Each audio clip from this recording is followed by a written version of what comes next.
Hi everyone, welcome to another video. It's been a while and I've had a little bit of a refresh as you can see. And today I'm going to be sharing my thoughts with a very close Arsenal friend of mine. Let me just reel off who he is. FPL Focus, part of the FF Scout Academy, a mastermind of FPL and soon to be Wildcard Wars victim of mine. I give to you my pal, Graham. How's it going, pal? How's that? Lovely intro. Honoured to be on your first show, Ray. So yeah, looking forward to this, buddy. I'm all good. How are you? I'm well. I'm well. Just all about Arsenal. Really, I don't really know how to move forward. I'm happy whenever we don't lose. So I don't know about you, but it's like a result when we're not losing. Absolutely, especially after that season start, a win is a big morale booster, definitely. Exactly. But so today is all about our favorite Mesut Ozil. Yeah, It's just going to be a short conversation as a fellow Gunner as well, and one who I feel is intelligent when they give their opinions. It's not just oh get him out or oh keep him. I feel there's valued reasons. yeah. So the first thing I really wanted to go through with you, and of course always honest thoughts, is what were your thoughts with the initial signing? Wow, I tell you what, the initial signing, I was really excited. It was sort of the biggest transfer that Arsenal had done for a while. And knowing what he did at Real Madrid and the World Cup for Germany, very excited, very excited. I have to say, I felt it was very needed for us to spend big. I think, Ray, it was the time that we got Sanchez as well, was it not? I think we got Sanchez maybe a year later, I want to say. Yeah. Yeah, so but still the first of a big player to come to us and a start of exciting times in a way, um, in the terms of how it went stale from losing the main boys like Vieira and Gilberto, the Invincibles basically. So yeah, I was very excited by this. Yeah, I think for me, it was kind of like a watershed moment of the Emirates, if you like. I looked at this signing and thought, that's it, we've arrived now. Because I don't know about you, but I always felt there was money to be spent. But Arsene Wenger has a master's in economics, so he knows what to do with money. Let's just say that. Yeah, yeah. And the moment we got Özil, I felt in a way it was pressured by the fans. Like it's look, we need a signing. We've been in the stadium for 8 years at this point, or 6 years, and it's like, where's our big signing? And where's the guy who can take us? And a bit like yourself, when we got Ozil, I couldn't believe it. I could not believe we got Mesut Ozil because I followed him when he was at Werder Bremen, let alone obviously going to Real Madrid, and he was always a baller. And Cristiano Ronaldo was extremely unhappy when he left, isn't it? He said, "You've taken away the guy who sets up my goals." Yes, I remember that quote coming out. He was really upset. Like, where am I going to get all my assists from? And obviously went on to assist many goals for Arsenal. Yeah, he very vital for Madrid, really. So yeah, I can't blame Ronaldo for being annoyed. Absolutely. Excellent. So the next part I wanted to go through was Mesut Ozil's stats. Now, I got this, and or I made it, if you like. And when I did, I Yeah, was astounded by what I saw. When you look, so it's pretty much every single Arsenal appearance. yeah. And if you see the average return, it's almost a return in half of the games. That's not too bad, is it?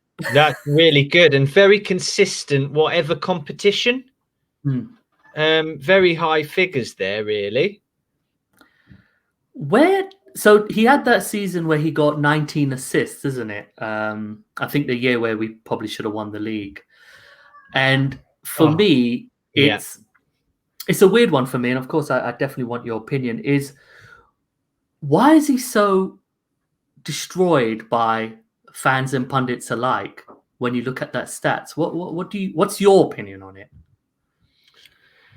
I think it was more to do with the back end of Arsenal getting results. He was obviously the creative gem in our team, and I think the team as a whole, obviously didn't get the results, didn't win the league. You know, like you said, when we came close, I think that was when Leicester won it, wasn't it? That's right.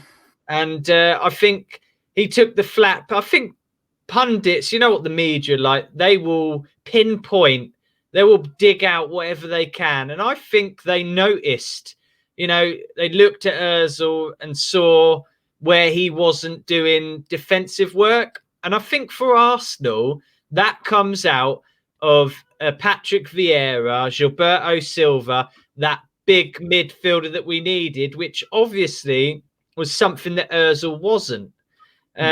Also, if you look at Madrid, he had the likes of Xavi Alonso there, Sami Khedira. They're guys that are going to retain possession and let Ozil go and do his thing. I think Ozil done really well attacking-wise. You can't fault that. Very creative, almost Bergkamp vision, you know, in the way that he created goals and opportunities for other players. So I just think it was more of a whole team thing, and you can't rely on one player, so to speak. But I did like it when Sanchez was playing with Ozil. I think that worked really well. Sanchez had all that energy, Ray, you know, and it would have been a dream for Ozil.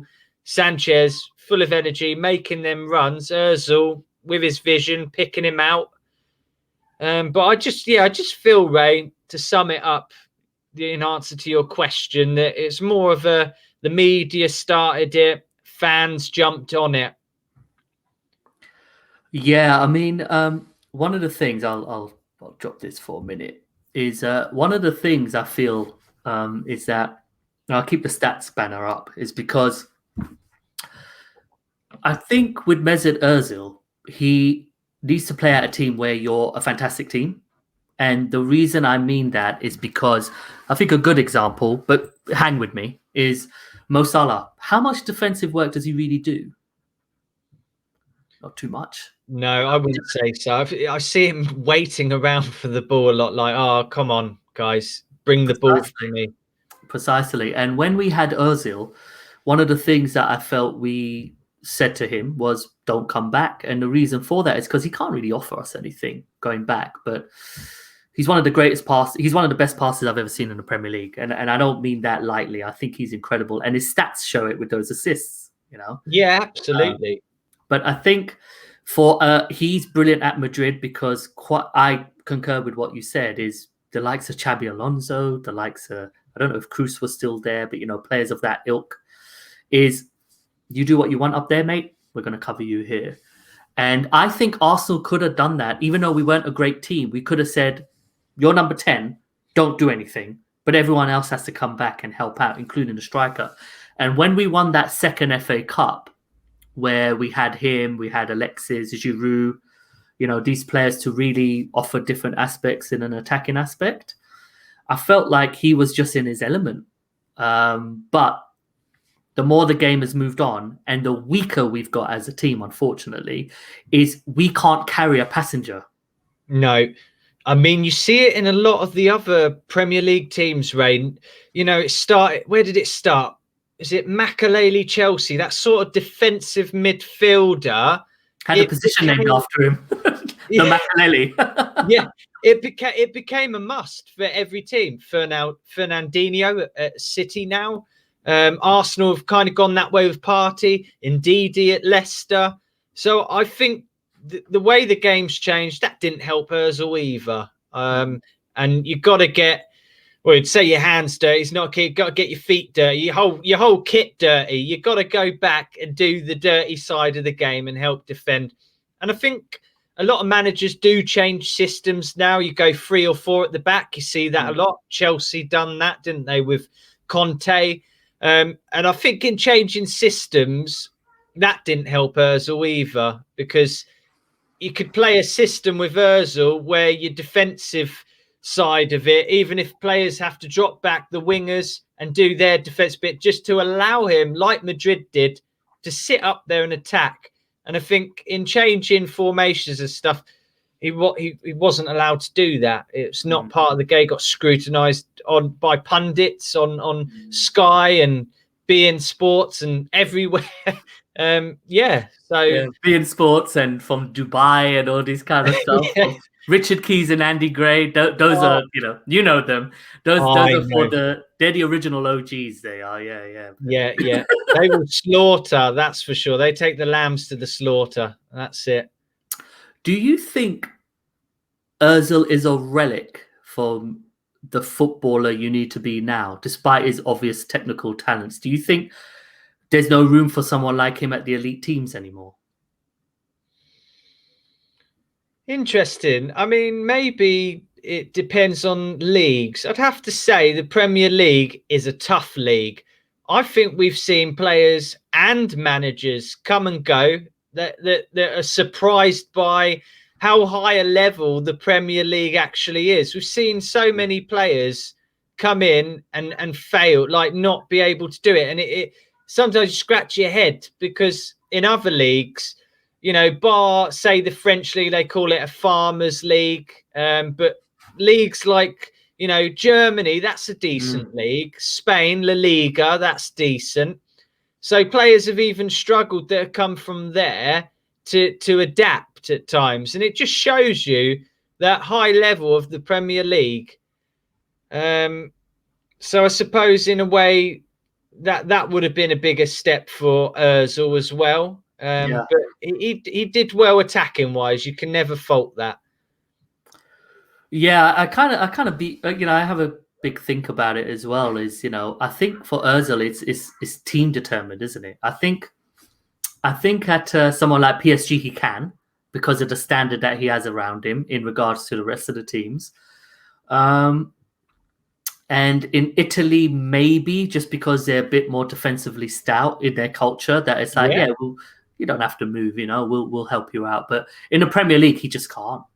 No, I don't think with any team, not in the center. Maybe wide, perhaps, like with Liverpool. Salah doesn't have to come back too much, because if Trent's going forward, then Henderson will drop into the pivot or drop into that right spot. So he can literally be the target man off the right, if that makes sense. But with Mesut, I agree. I feel like elite teams has gone past him, but he'll still be a fabulous player wherever he is, because I wanted us to use him when we really needed the victory, or when we really needed to open something up. Like if we're already losing, big on Ozil. That's you know, that was my mentality. Or when we're playing the smaller teams, start Ozil, because they have something to think about. The guy's the best passer in Arsenal, but it is what it is. And you know, and it really goes to my next point. Really, is what is Ozil's legacy at Arsenal in your opinion? And you can answer that any way you want, whatever you think of in relation to the word. I think it's all the memes of assisting. How can I assist you? Everything possible in a way to say, I'll assist you this, assist you that. He was absolutely quality. It's that vision again, Ray. Just the way that he found people, the balls in, the weight of the pass. You know, do you remember that goal he scored against Ludogorets as well in the Champions League? That was just, it was like complete composure. It was like, just he went past them like 3 times, and he just kept... you sit the keeper up and down as well. Brilliant, absolutely brilliant. But was that your best Ozil moment? Do you have a best moment? It can be a goal or an assist or a pass. Like, is that your moment for him? I think so, yeah. It seems with me, Sanchez goals stick in my head more than Ozil. But I do remember, I think he scored a nice volley on his birthday, which everyone else had missed in the box. And then the defence came out to him, and he just, first time, technique, you could slow-mo it, and the technique, the position of his body, everything, the way he hit that volley right into the roof of the net. That was a good goal. But I think it might have been against Newcastle where he side foot volleyed it. Yes, I think you're right, Ray. Yeah. But yeah, I'd have to say the Ludogorets one, probably because it's in the Champions League, and just the way that he just sat all the defenders up and down, and the keeper as well. And just, I think that would be it for me. Yeah, I was rattling through because I have a few of him because I've always been a fan of Ozil. Just disappointed it didn't work out. Was Unai Emery's first season where we played Leicester at home and we beat him 3-1, and Ozil just ran the whole game. He got a goal, got those beautiful assists where he did a step over. Yeah, yeah. I Yeah. thought that was a complete Ozil performance for Arsenal. And, at that time we were going through like a 27 game unbeaten run under Emery and seemed to have an identity, and it didn't work out. These things happen. They don't work out, and No. that would be my aspect. And, I think that he won 3 FA Cups with us, didn't he, in 6-7 years, or 4? No, he wasn't part of the last one, last FA Cup. But Still good going, all them cups.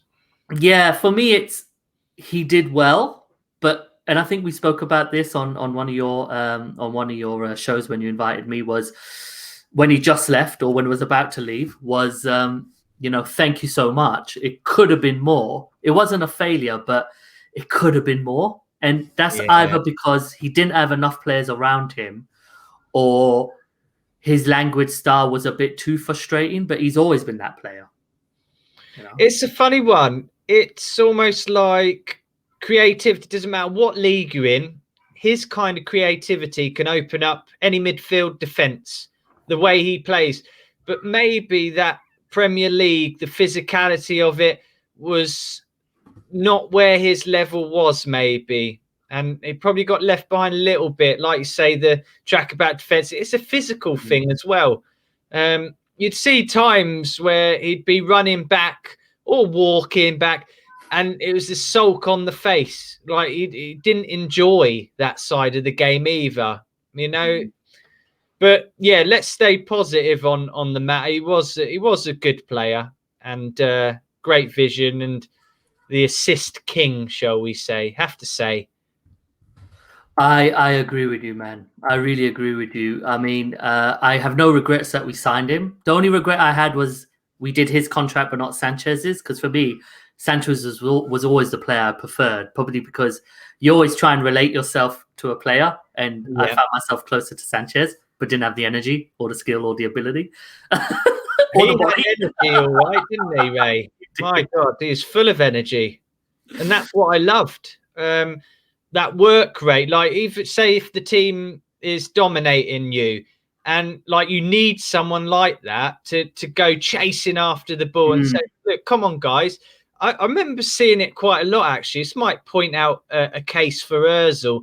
Sanchez energy, running after the ball. How many times did you see Sanchez literally frustrated, going, "Come with me, guys. Where are you?" How many times? Pretty much most of the games. Yeah. So that in itself showed that there was no one else around, really. And I think, Tevez, Rooney, you compare it to that kind of hassling, and it gets the crowd up, doesn't it? It gets the crowd up. Someone shows a bit of energy, a bit of chasing, a bit of harrying, a foul, and I think Bruno even does that now, like players like that you get in their face, opposition hate you, but fans love you. That's the kind of players they cheer that. They cheer that on, don't they? They appreciate the effort. Because for me, it's effort. I will always take effort above ability. Always first, if I had a choice. 100%. 100%. If you look at Newcastle performances and that, you'd be screaming. You'd be pulling your hair out. I mean, some of mine's fallen out at the back, but that's not the point. But yeah, you'd be pulling your hair out. There was that Newcastle performance the other week. There was no effort whatsoever. There was nothing there. And that must be horrible to watch as a fan. But yeah, like you say, it's all about putting the effort in, and that's what us fans appreciate. Wonderful. Well, Graham, thank you so much for the first show. I hope it was easy going. That was nice, man. No, I really enjoyed it, buddy. Thanks for having me on. Checks in the mail, pal. Checks in the mail. So, I guess to finish, where can they follow Graham? Look at that. Look at that. On point. Look at that. Spelled my name right as well. Well done, mate. So please, mate, tell them where they can follow you, and I'll add the links in the description later. You can follow me on Twitter at FPL Focus 1, and on YouTube, just search FPL Focus. So, yeah. Fantastic. So, guys, that's the end of that. I'll be trying to do a video a bit more often. Graham, thank you again. I'll soon be on his hashtag wildcard wars, which I'm copywriting because I definitely hashtagged that first. I know I did. Yeah, you probably did. Easy to come on. Hashtag. Yeah. So I'll also put the link to that video because I think you've already got it up for people to comment on, which I'll make sure I'm first. Brilliant. And yeah, guys, take care. And of course, add any comments about Ozil specifically. And see you soon. See you later. Take care.